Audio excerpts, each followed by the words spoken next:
না, দৃশ্যটি কোনো ৮-১০টি সাধারণ কোর্টরুমের নয়, বরং এটি ছিল এমন এক ভরসার জায়গা যেখানে বিচার কাজ করা হতো খুব সূক্ষ্ম ও মানবিকভাবে।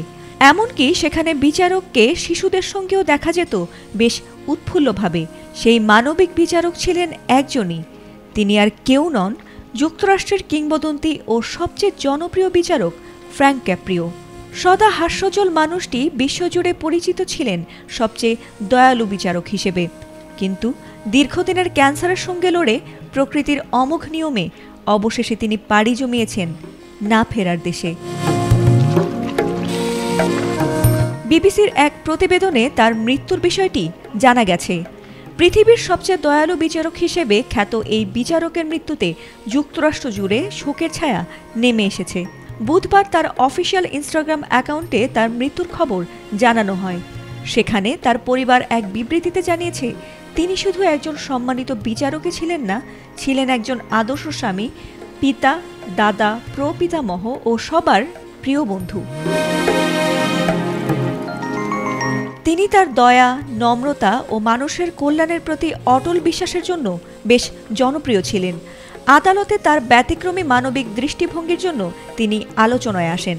ট্রাফিক ও পার্কিং ভায়োলেশনের মামলাগুলোতে শুনানিতে আসা সাধারণ মানুষদের গল্প তিনি মনোযোগ দিয়ে শুনতেন। আর এই বিচার কার্যক্রম নিয়ে তৈরি হয় জনপ্রিয় television show caught in Providence. 2018 সাল থেকে 2020 সাল পর্যন্ত এই টেলিভিশন শোতে অংশ নিয়েছিলেন ফ্রাঙ্ক, যা তাকে তুমুল খ্যাতি এনে দেয়।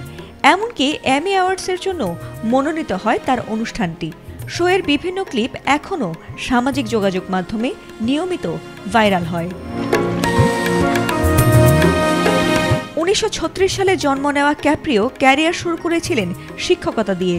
পরে আইন পেশায় প্রবেশ করে 1985 থেকে 2023 সাল পর্যন্ত প্রভিডেন্স মিউনিসিপাল কোর্টের বিচারক হিসেবে দায়িত্ব পালন করেন। দীর্ঘ 4 দশক ধরে তিনি হাজারো মানুষের জীবনে প্রভাব ফেলেছেন, কখনো কঠোর, আবার কখনো বা হাস্যরসের ছোঁয়া দিয়ে। এমনকি মৃত্যুর কয়েক মাস আগে তিনি তার জীবনের বিচার কার্য থেকে সংগৃহীত অনুপ্রেরণাদায়ক গল্পগুলো নিয়ে একটি বই প্রকাশ করেন, যার নাম compassion in the court, life changing story from American nicest জাজ। 2023 সালে তার ক্যান্সার ধরা পড়ার পর থেকে ছেলে ডেভিড ক্যাপ্রিওর সঙ্গে পারিবারিকভাবেই সময় কাটত তার। এমনকি নিজের সুস্থতার জন্য ভক্তদের কাছে দোয়াও চেয়েছিলেন তিনি। গুরুতর অসুস্থতা নিয়েও নিজের শোগুলো দেখে আবেগে ভাসতেন 88 বছর বয়সী এ দয়ালু বিচারক। মৃত্যুর সময় তার পাশে ছিলেন তার পরিবারের সদস্য ও ঘনিষ্ঠজনেরা। আজ তিনি আমাদের মাঝে নেই, কিন্তু তার দয়া, তার হাসি, তার অনন্য মানবিকতা সবকিছু এখনও কোটি কোটি মানুষের হৃদয়ে জীবন্ত। তিনি চলে গেলেও তার জীবন আমাদের শেখাবে, দয়া, ভালোবাসা ও মানবিকতা কখনো ফুরিয়ে যায় না। তার রেখে যাওয়া মানবিকতার চিহ্ন, সেই হৃদয়স্পর্শী রায়, হাসি, ঠাট্টা আর ভালোবাসা বেঁচে থাকবে চিরকাল। ফাতিমা সুলতানা, এটিএন বাংলা।